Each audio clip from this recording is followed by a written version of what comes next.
सबसे पहले तो जो ये चर्चा का विषय है, अति महत्वपूर्ण विषय है कि ओलंपिक की तैयारी पे चर्चा। मगर ये विषय तो महत्वपूर्ण है, मगर मैं समझता हूँ ये समय तो अब हम 4 दिन के बाद 26 तारीख को ओलंपिक शुरू होने जा रहे हैं। आज 22 है, तो अब क्या तैयारी पे हम सुझाव दें और क्या तैयारी हो पाएगी। तो अब तो हम केवल शुभकामनाएं दें और दो ही काम कर सकता है सदन। हमारे जो कंटिंजेंट है उनको हम शुभकामनाएं दे सकते हैं और ईश्वर से प्रार्थना कर सकते हैं कि ज़्यादा से ज़्यादा मेडल आएँ, क्योंकि अब सुझाव या ये 2028 के ओलंपिक के लिए सुझाव ये ले रहे हैं, तो तब तक तो पता नहीं कि इनकी सरकार रहेगी या नहीं रहेगी, तो किसकी रहेगी। लेकिन ये आज महत्वपूर्ण विषय है सर, महत्वपूर्ण विषय है। और अभी जैसे हमारे अच्छे मित्र जयसवाल साहब ने कहा, संजय जी ने, कि 470 करोड़ रुपए अलग अलग जो ओलंपिक सेल साई में क्रिएट हुआ उसके माध्यम से आवंटित किया गया है। इस माइक को ठीक क्यों कर लें, माइक 470 करोड़ रुपए आवंटित किया गया है। उस पर अच्छी बात है, और भी ज़्यादा आवंटित होना चाहिए। और विदेशों में ट्रेनिंग्स जो कराई जा रही हैं उसके लिए जिस तरीके से अलग अलग ब्यौरा दिया गया खेल वर्ग, उस पर मुझे हमें इतना ही कहना है सर कि इसमें जो आवंटित किया गया है उसमें हॉकी और रेसलिंग का नंबर काफ़ी पीछे है इन 470 करोड़ में, जबकि ये दो ऐसे खेल हैं जो सबसे ज़्यादा मेडल, ये हमारी ना सिर्फ हमारी देश की धरती से जुड़े हुए खेल हैं, कुश्ती और हॉकी, मगर देश के सबसे ज़्यादा मेडल इन दो ओलंपिक के मेडल इन दो खेलों से आए हैं। उनका आवंटन ज़्यादा किया जाना चाहिए था, उनका आवंटन का नंबर 9वें और 10वें स्थान पे है। ये मैं इस बारे में कहना चाहता हूँ। अगर हम ओलंपिक और भारत देश के खेल की बात करें और हरियाणा का अगर हम संदर्भ ना लें तो वो चर्चा अधूरी होगी, और अधूरी मैं इसीलिए कह रहा हूँ। ओलंपिक में अभी तक हमारे देश के इतिहास में 35 मेडल हमारे देश ने अर्जित किए हैं, जिसमें से 23 इंडिविजुअल खेलों के मेडल हैं। इन 23 में से 10 मेडल हरियाणा के खिलाड़ी हमारे देश के लिए लेके आए हैं पिछले 4 ओलंपिक में। यानी कि 40 से 2% की आबादी वाला हरियाणा 40 से 50% ओलंपिक के मेडल, और केवल ओलंपिक ही नहीं, एशियाई और कॉमनवेल्थ के मेडल्स में भी हरियाणा की हिस्सेदारी इतनी होती। पिछले 4 ओलंपिक्स में देखें, अभी वो कह रहे थे कि 2014 के बाद से खेलों में इतना बढ़ोतरी हुई, लेकिन पिछले 4 ओलंपिक्स में हम देखें तो चारों ओलंपिक्स में देश के मेडल आए और आधे से ज़्यादा मेडल हरियाणा खिलाड़ी लेके आए। 2008 में सबसे पहले 3 मेडल आए ओलंपिक में, जिसमें से 2 हरियाणा के खिलाड़ियों ने अर्जित किए देश के लिए। 2012 में 6 मेडल आए ओलंपिक में, जिसमें से 4 हरियाणा खिलाड़ियों ने अर्जित करे। 2016 में ये 6 से घटकर 2 मेडल आए, लेकिन 2 में से भी 1 मेडल हरियाणा की हमारी बेटी साक्षी मलिक लेके आई। और 2020 में ये 7 मेडल, जो 2012 के लगभग बराबर के 7 मेडल आए, जिसमें से 3 मेडल हरियाणा खिलाड़ी लेके आए।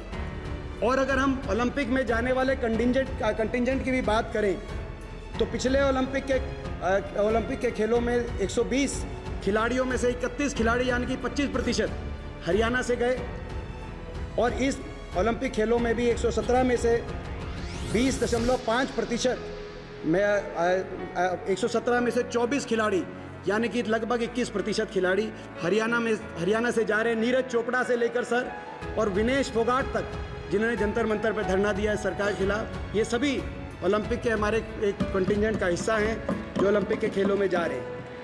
2006-07 के बाद से जितने भी खेल हुए, एशियाई, कॉमनवेल्थ और ओलंपिक, हमें गर्व है कि मैं हरियाणा से आता हूं कि इन सभी खेलों में 50% तक हमारे मेडल और 25% तक कंटिंजेंट हरियाणा खिलाड़ियों का देश को रिप्रेजेंटेशन करने का हरियाणा खिलाड़ियों का अवसर मिला।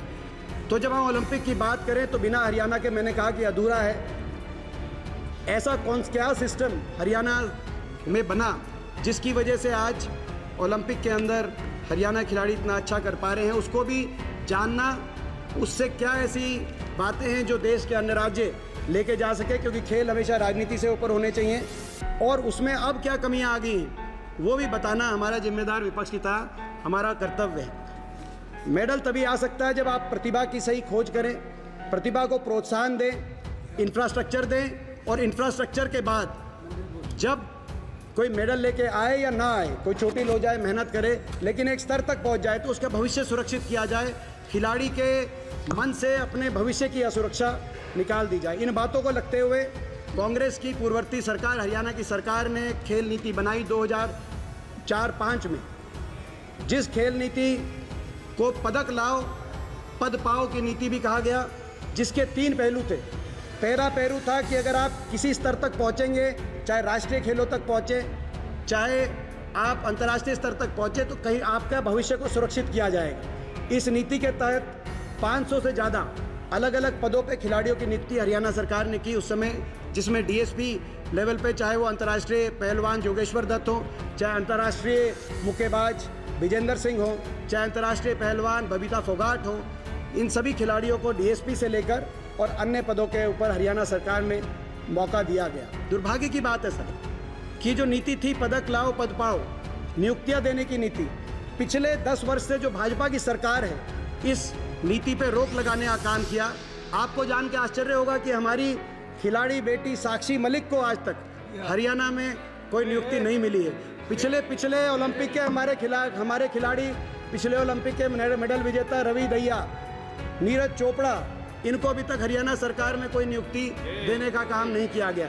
यहाँ तक कि सर ये तो डीएसपी और अन्य पदों की बात है, जो ग्रुप 3 और 4 उसमें भी 3% खिलाड़ी कोटा हरियाणा के अंदर कांग्रेस की पूर्ववर्ती सरकार ने किया था। उस खेल कोटे को भी समाप्त करने का काम मौजूदा सरकार ने हरियाणा के अंदर किया है।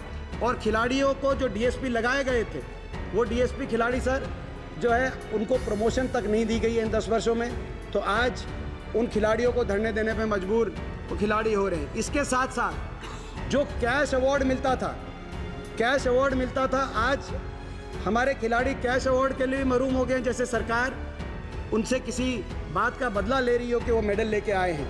यहाँ तक कि 2021 के बाद से अभी तक, आज की भास्कर की खबर आई है सर, भास्कर, दैनिक भास्कर के अखबार को जानो पता हो कि ये सरकार 1993 का डिस्कशन लेके आएगी कि खेलों के पदक विजेता कैश अवार्ड से वंचित। 2021 के बाद से कैश अवार्ड दिए ही नहीं गए, और दूसरी ओर नेशनल और इंटरनेशनल वालों को तो आप अभी कह रहे हैं कि वंचित रखा है, मगर देंगे, 2021 से वंचित हैं, लेकिन बाकियों को तो आपने बंद कर दिया। हम कांग्रेस की सरकार के समय जूनियर, सब जूनियर और यूथ गेम्स में भी जो मेडल लेके आते थे उनको भी कैश अवार्ड दिया जाता था। सर एक और पहलू इस सरकार ने, जो हमारे सरकार के समय जो नीति बनी थी, क्योंकि नीचे से प्रतिभा को खोजने की बात थी, तो एक पॉलिसी बनी थी स्पैट, जिस वजह से हरियाणा खिलाड़ी आज इतने आगे आए हैं। Sports and physical aptitude test, पहली क्लास से sir sports and physical aptitude test किया जाता था, जो भागने में, दौड़ने में और फिजिकल एप्टीट्यूड में जो बच्चे सबसे अग्रणी आते थे 10%, उनको मासिक पहली प्रोत्साहन राशि दी जाती थी। इसकी शुरुआत हरियाणा में हुई। सारे इस सिस्टम से बहुत खिलाड़ी आगे आ रहे थे। पहले सरकार जब भाजपा की आई सर हरियाणा में, पहले स्पैट का नाम बदल दिया स्पीड, और फिर स्पीड पे भी स्पीड ब्रेकर लगा के उसको समाप्त कर दिया सर। और सर ये इसमें, और इसके तो कई ऐसे पहलू हैं सर, जैसे मैं उदाहरण दूं, अगर कोई हमारी एससी समाज से आने वाली कोई अगर खिलाड़ी बेटी अगर डिस्ट्रिक्ट लेवल पर या स्टेट लेवल पर पहुंचती थी सर, तो 40,000 प्रति वर्ष की उसको प्रोत्साहन राशि मिलती थी सर, ताकि एससी समाज से आने वाली बेटियों का खेलों में जो है ज़्यादा भागीदारी बने। सरकार ने आते ही 2016 में भाजपा सरकार ने एससी समाज की बेटियों को मिलने वाली इस प्रोत्साहन राशि को समाप्त करने का काम किया सर। ये मैं इसीलिए बता रहा हूँ। फिर एक मिनट आप फिर मुझे कहोगे मैं टोक रहा हूँ सर। आप तो सर ये आपका अधिकार है सर टोकना, मगर हमारा अधिकार है बोलना सर। ये सिस्टम, हरियाणा का स्पोर्ट्स सिस्टम सर कैसे आगे जाए सर, और उसी देश का जब आधे मेडल हरियाणा के स्पोर्ट्स सिस्टम से आ रहे हैं तो उस पर भी चर्चा हो सर। इसके साथ साथ इंफ्रास्ट्रक्चर भी मैं कहना चाहूँगा सर। हमारे समय 232 हरियाणा में राजीव गांधी स्पोर्ट्स स्टेडियम बने थे और 6 अंतर्राष्ट्रीय स्टेडियम कॉम्प्लेक्स बने। दुर्भाग्य से, और इन स्टेडियम्स में सर नर्सरीज और कोचेस, ताकि हर स्पोर्ट्स स्टेडियम में, ग्रामीण स्पोर्ट्स स्टेडियम के अंदर किसी न किसी एक खेल की नर्सरी बने और उस पर हम ध्यान केंद्रित कर पाएँ। मगर मौजूदा सरकार ने सर वहाँ इन नर्सरीज़ को बिल्कुल ही नज़रअंदाज करते हुए पिछले 10 वर्ष में एक भी कोच की भर्ती हरियाणा के अंदर नहीं हुई सर। और जो स्टेडियम्स हैं उनकी दुर्दशा, रोहतक के स्टेडियम की, अम्बाला के स्टेडियम की सर दुर्दशा। और अम्बाला कैंट में तो सर एक ऐसा स्टेडियम है जो पिछले 7 वर्ष से कंस्ट्रक्शन जिसमें चल रही है, आज तक उसमें कंस्ट्रक्शन ही पूरी नहीं हुई। ऐसा सर व्यवस्था आप हरियाणा के अंदर देख पा रहे हैं सर। सर मैं ये भी इसमें कहना चाहूँगा कि जो खिलाड़ी है, खिलाड़ी का भविष्य सुरक्षित किया जाए, इंफ्रास्ट्रक्चर क्रिएट किया जाए, प्रतिभाओं को आगे निकाला जाए। इसके साथ साथ एक बहुत बड़ी बात होती है सम्मान, खिलाड़ी को सम्मान मिले। सर आज अगर हमारे खिलाड़ी दुनिया में जाकर दूसरे देशों के खिलाड़ियों से लड़ेंगे अपने देश का झंडा उठाने के लिए, तो उनको सिस्टम से लड़ना ना पड़े, उनको अपनी सरकार से लड़ना ना पड़े। आप विनेश फोगाट को क्या कहेंगे सर जब वो ओलंपिक में जाएगी हमारी बहन? सर कितने महीनों तक इन बेटियों को अपनी सरकार और सिस्टम से लड़ना पड़ा सर।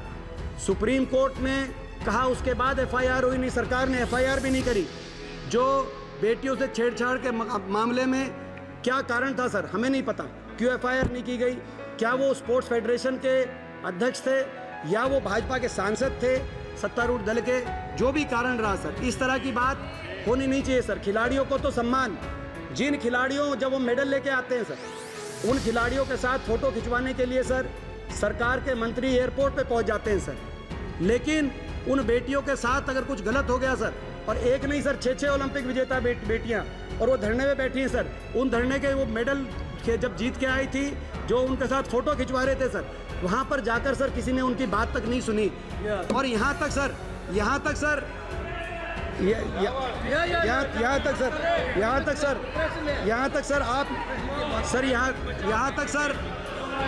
मैं सर सवाल पूछना चाहता हूँ सर, मैं सरकार से ये सवाल पूछना चाहता हूँ सर।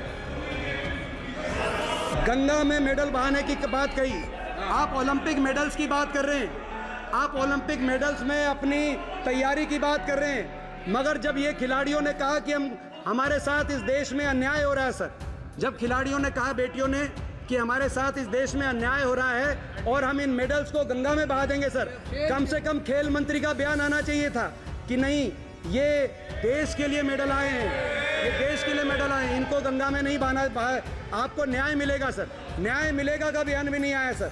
न्याय मिलेगा का बयान आ जाता, हम संतुष्ट हो जाते सर। ये देश तो महाभारत का देश है सर। मैं स्वयं ऐसे प्रदेश से आया हूँ जहाँ कुरुक्षेत्र में महाभारत हुई थी सर। हमारी बहन बेटी की मान सम्मान पे बात आई तो देश में कुरुक्षेत्र में महाभारत का रण हुआ सर।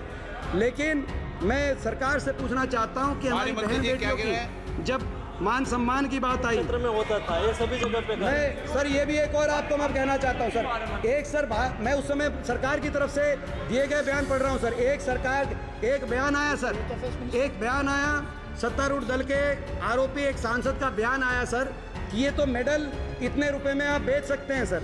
इन मेडल की सर, ओलंपिक मेडल की आप बात कर रहे हैं सर, आप ओलंपिक मेडल की बात कर रहे हैं और आप उनकी कीमत लगा रहे हैं इस देश में, और आप स्पोर्ट्स फेडरेशन चला रहे हैं सर ऐसे। तो सर इस पर प्रश्न उठेंगे। हरियाणा के अंदर सर खेल मंत्री, सर हरियाणा खेल मंत्री जिनको सर जो है खुद स्वयं जो पहले हॉकी के हमारे प्लेयर थे, हम उनका मान सम्मान करते हैं सर, वो खिलाड़ी हैं, उनको हरियाणा में भाजपा सरकार में खेल मंत्री थे, उनके ही महकमे की सर, उनकी महकमे की एक जूनियर कोच ने सर, एक हमारी अंतर्राष्ट्रीय खिलाड़ी ने उन पे आरोप लगाया कि खेल मंत्री ने उनके साथ दुर्व्यवहार किया है सर। उसके बाद भाजपा की तरफ से यह है कि हमने जब मांग करी कि इन खेल मंत्री को हटाया जाए, इनको बर्खास्त किया जाए सर, तो ये कहा गया कि इन्हें खेल मंत्री रहेंगे सर, उनको मंत्री रखा। और जिस बेटी ने सर हरियाणा खेल मंत्री की मैं बता रहा हूँ, जिन बेटी ने उन खेल मंत्री पे जो आरोप लगाया था उनकी एक ना सुनी गई। एक मिनट माननीय सदस्य, हम एक मिनट इस सदन के अंदर परंपरा रही है, हम किसी राज्य की विधानसभाओं की चर्चा न करें और अन्य सदन की चर्चा नहीं करें। आप वरिष्ठ सदस्य सर, ये जो सारे जो मैं खेल मंत्रालय से, भारत सरकार से और ओलंपिक के मेडलिस्ट की बात कर रहा हूँ।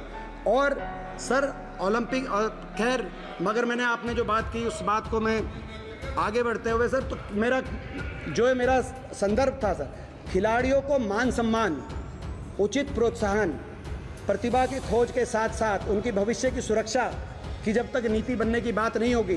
क्यों हरियाणा आज देश के आधे से ज़्यादा मेडल लेके आ रहा है हर खेलों में, पिछले 10 वर्ष से नहीं, 2008 के बाद से, जो मैंने आपको बताया, ये तो रिकॉर्ड की बात है, आप झुठला नहीं सकते कि 2008 के ओलंपिक में कितने मेडल आए, 2012 के ओलंपिक में कितने मेडल आए। तो क्यों हरियाणा के खिलाड़ी ला रहे हैं, तो कुछ ना कुछ उस नीति में अच्छी बात होगी जिसको आप समझें, अपनाएं, हमें खुशी होगी। आपने कुछ अच्छा कार्य किया, हम भी उसकी सराहना करेंगे, क्योंकि खेल और खिलाड़ी ये हर बात की राजनीति से ऊपर होने चाहिए। लेकिन आज दुख होता है सर, जिस हरियाणा में नारा था जय जवान जय किसान जय पहलवान जय नौजवान जय संविधान का नारा हम देते थे, आज उस हरियाणा के नौजवान भारतवर्ष का झंडा सीमा पर ऊंचा करने की बात करते थे सैनिक बन के, वहाँ आप अग्निवीर योजना ले आए और दुनिया के पोडियम पे जाकर राष्ट्रगान बजवा कर झंडा ऊंचा करने की बात करते थे खिलाड़ी बनकर। आज वो हरियाणा जो खेलों में नंबर 1 था सर, वो आज नशे में नंबर 1 बन गया। इस बात का हमें बहुत ही इस बात की पीड़ा है। मगर सर ये हरियाणा में जो हम निराशा के साथ इस सरकार की खेलों के प्रति रवैया देख रहे हैं, लेकिन ओलंपिक पे सर, ये ओलंपिक की प्रिपरेटनेस पर जो ये चर्चा की गई है, ये चर्चा अच्छा होता सर, ये अच्छा होता, ये चर्चा सर 1 साल पहले आती, अच्छा होता है सर चर्चा। सर इनको क्या तकलीफ है सर, मैंने ऐसा क्या गलत कहा सर, मैंने ऐसा क्या गलत कहा सर, मैंने ऐसा क्या गलत कहा सर, हमने ऐसा कुछ गलत नहीं कहा, किसी को तकलीफ हो सर, इनको ऐसा लगता है सर ये मैं हमें ऐसा लगता है सर, यही बात है सर, हमें ऐसा लगता है कि अगर कोई आरोपी भाजपा का सांसद या भाजपा का कैबिनेट मंत्री हो तो सर उसमें भाजपा को उस पे के पक्ष में नहीं आना चाहिए, क्योंकि हम इसमें जो है पूरी पार्टी उसके पक्ष में आगे खड़ी हो जाए, इस बात से हमें तकलीफ है सर। सत्तारूढ़ दल को उनके पक्ष में नहीं आना चाहिए, पूरी पार्टी को उनके पक्ष में नहीं आना चाहिए। किसी ने अगर खिलाड़ियों का शोषण किया है तो वो अपराध है, उस अपराधी को अपना जो है समझता हूँ कानून का सामना करना चाहिए, ये हमारा संदर्भ है। खिलाड़ियों का मान सम्मान करिए सर। एक कहा जाता था, एक कहावत, पढ़ोगे लिखोगे तो बनोगे नवाब, खेलोगे कूदोगे तो होगे खराब। एक कहावत थी, चौहान साहब हंस रहे हैं, ये कहावत थी, हरियाणा की पूर्ववर्ती हुड्डा सरकार ने दिखा दिया उस कहावत को बदल के कि पढ़ोगे लिखोगे तो बनोगे नवाब, मगर खेलोगे कूदोगे तो भी बनोगे लाजवाब। तो ये कहावत को बदल के दिखा दिया।